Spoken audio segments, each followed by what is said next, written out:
বিকালে চা বা কফির সঙ্গে যদি থাকে এরকম মুচমুচে স্ন্যাক্সের রেসিপি, একেবারেই অন্য রকমের, অন্য স্বাদের। নমস্কার বন্ধুরা, কাজল ভিলেজ কিচেনে সকলকে স্বাগত জানাই। রোজকার মতো আজও রান্নাঘরে চলে এলাম। আজকের রেসিপি প্রথম থেকে লাস্ট পর্যন্ত দেখতে থাকুন, আশা করছি ভীষণ ভালো লাগবে। তো চলুন তাহলে শুরু করা যাক। এর মধ্যে এবারে দিয়ে দেব আমি 1 বাটি বেসন, আর এবারে এর মধ্যে কিছু মশলা দিয়ে দেব। যেমন দিয়ে দেব এর মধ্যে সুন্দর একটা রঙের জন্য দিয়ে দেব হলুদ গুঁড়ো, আর এবারে ঘরে থাকা যে এই মশলাগুলো দিয়ে দেব ধনে গুঁড়ো, আর দেব এখানে জিরে গুঁড়ো।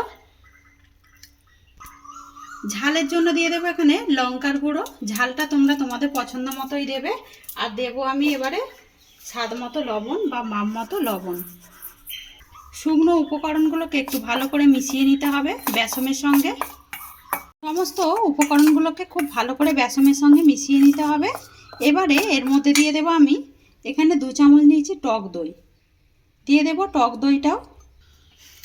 এবারে অল্প অল্প করে জল দেব। ওই টক দইয়ের বাটিতেই জল নিয়ে নিয়েছি, দিয়ে একটা থকথকে সুন্দর গোলা রেডি করে নিতে হবে। সমস্ত জলটাই দিয়ে দিলাম, যদি জল লাগে তারপরে এর মধ্যে আমি ব্যবহার করব। তো আমি দেখিয়ে দিচ্ছি কিভাবে গোলাটা গুলতে হবে। এবার আমি গোলাটা গুলে নিয়েছি। এবারে এর মধ্যে লাস্টে একটা আমি উপকরণ দেব, ওইটা আমার দেওয়া হয়নি তাই আমি পরে দিচ্ছি। এখানে দেব আমি চিলি ফ্লেক্স, তো এটা আমি বাড়িতেই রেডি করে নিয়েছি। এবারে চিলি ফ্লেক্সটা দিয়েও ভালো করে এইভাবে মিশিয়ে নিতে হবে। তো এখানে দেখতে পাচ্ছ গোলাটা খুব ভালো করে গুলে নিয়েছি, একটা থকথকে মতো এরকম গোলা গুলে নিতে হবে। অপরদিকে আমি এখানে আগে থেকে 2টো আলুকে এইভাবে কেটে নিয়েছি, দিয়ে খুব ভালো করে একটা শুকনো কাপড়ের মধ্যে সুতির রেখে দিয়েছিলাম। একদম জলটা দেখতে পাচ্ছ একদম শুকিয়ে গেছে। এইভাবে কিন্তু পাতলা পাতলা করেই আলুগুলোকে কেটে নিতে হবে সমস্ত। আর যেই জলটা থাকবে এইভাবে একটু চেপে চেপে শুকনো একটা কাপড় হোক বা যে কোনো টিস্যু পেপার দিয়ে কিন্তু মুছে নিতে পারো।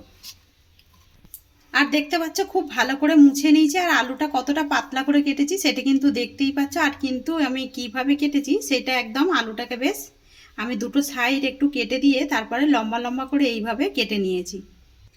এইখানে গোলাটা আমি আবারও নিয়ে নিয়েছি। এবারে চামচটাকে আমি সরিয়ে দেব।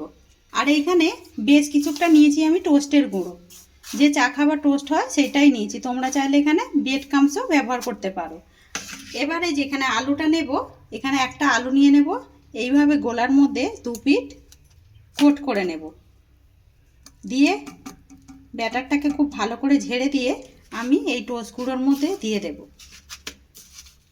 অপরদিকে সাদা তেল গরম হতে কিন্তু আমি বসিয়ে দিয়েছি।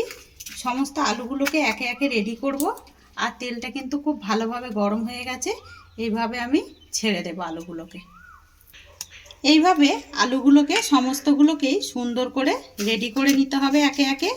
আর এইভাবে টোস্টের গুঁড়োতে দিয়ে খুব ভালো করে কোটিং করে আমি তেলের মধ্যে ছেড়ে দেব। আচ্ছা, এখানে আমি কড়ার মধ্যে কিন্তু অনেকগুলোই আলু স্ন্যাক্সগুলো দিয়ে দিয়েছি। আর এরকম যদি ছড়ানো করা থাকে তাহলে কিন্তু আলু স্ন্যাক্সগুলো অনেকগুলো করেই ভাজা হয়ে যায়। আর এবারে ওপর থেকে একটু এইভাবে সাদা তেল গরম তেল তুলে দিলে ওপরটাও কিন্তু দারুণভাবে মুচমুচে হবে। তো আজকে আলু স্ন্যাক্সের রেসিপি আপনাদের কীরকম লাগছে অতি অবশ্যই কমেন্ট করে জানাবেন। এবারে একটা পিঠ এইভাবে আমি চামচ দিয়েই উল্টে দেব। আর এই দেখো কতটা সুন্দর দেখতে লাগছে। সমস্তগুলোকেই সুন্দর করে উল্টে দিতে হবে। আর এই সময় কিন্তু গ্যাসটাকে একেবারেই জোরে দেওয়া যাবে না, যেহেতু আলুগুলো আমাদের কিন্তু কাঁচাই রয়েছে, তাহলে ভেতরটা কাঁচা রয়ে যাবে, ওপরটা কিন্তু একদম পুড়ে যাবে।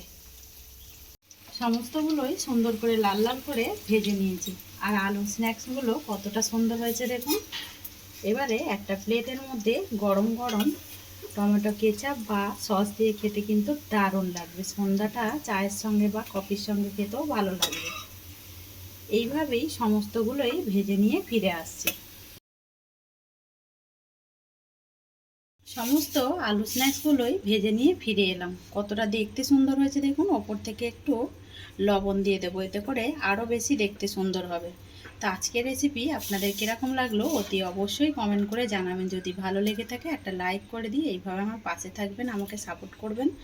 আমার এরকম নিত্য নতুন রান্নার জন্য পাশে থাকা বেল আইকনটি প্রেস করবেন। সবাই ভালো থাকবেন, সুস্থ থাকবেন, ধন্যবাদ। আবারও কোনো নতুন রেসিপি নিয়ে ফিরে আসবো। আজকের মতো এই পর্যন্ত।